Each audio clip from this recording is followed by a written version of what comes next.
Hi, welcome to another edition of the Lynn Lowdown. Hi, I'm Cal Anderson, a local activist and your host. And my guest today doesn't speak so much, but it's the Halloween edition and they got plenty to do. So I'm going to introduce my guest. Thanks and welcome to the show, Carolina Trujillo. Hi, thank you for having me. And Carolina is the Community Relations Director of the Essex Media Group. And we're going to talk a little bit about the consortium and what you do.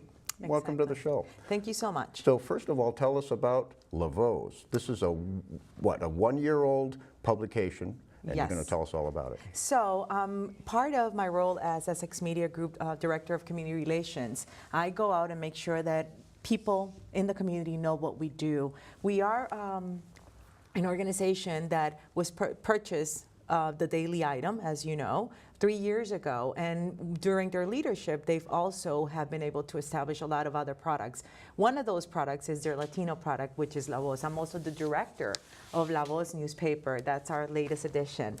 And I'm proud to say that on November 2nd, it's gonna mark our first year anniversary, so I'm very pumped to say that the City of Lynn has a one-year-old paper and that I've been able to lead that effort through Essex Media Group. Well, I want to congratulate you on it, and I understand you've already won an award for it.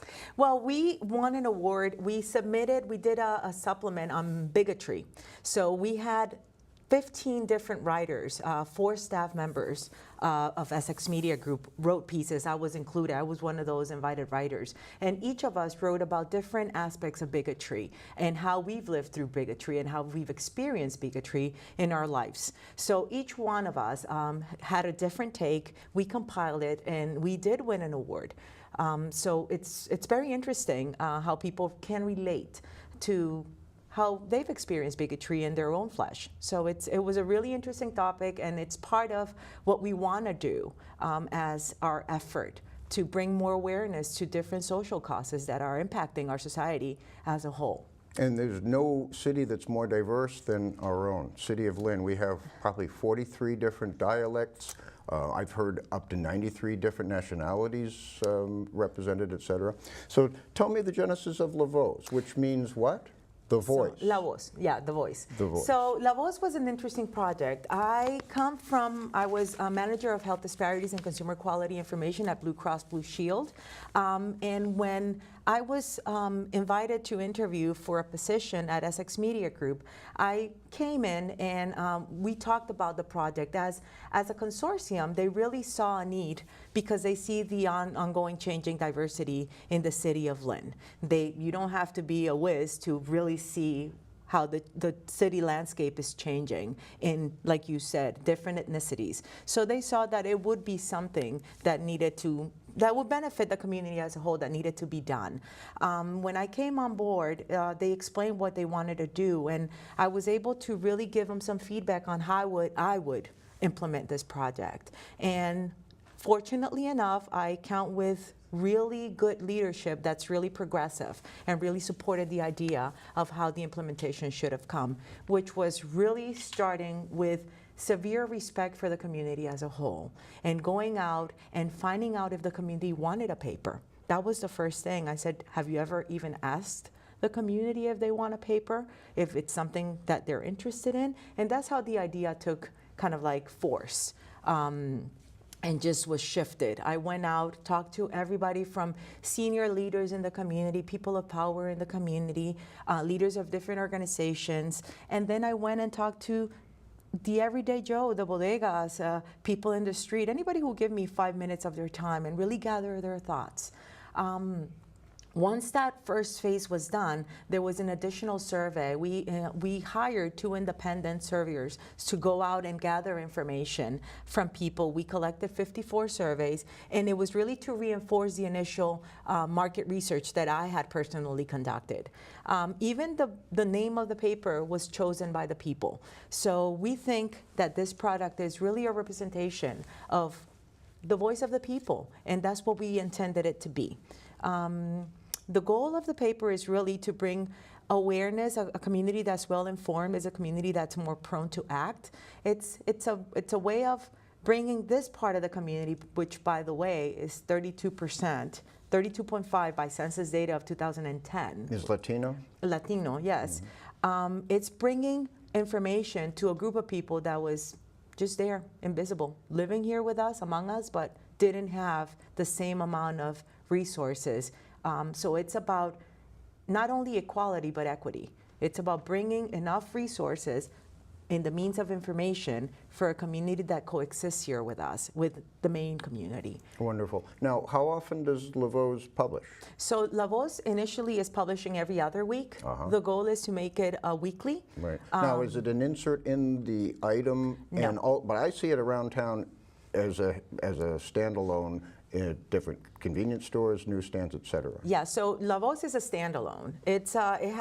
It's tied to the item as it's published by the same company, but it's not the item. It's a very different publication. We try to, make sure that the topics that are included are pertinent to the community that we're serving. So it isn't just a reprint in Spanish of the items you'd find in the daily. Well, we have information that's pertinent to both communities. Well, For like example, the mayor's debate, race, et cetera. that's important to everybody in the city. But I see some things that are specific for the Latino community. Yes, and we always try to tie it back. So we try to, like for example, we talked about this is the Latino leadership. We had an event at one of the schools here in Lynn, and it was about Latino leadership and really bringing the community together.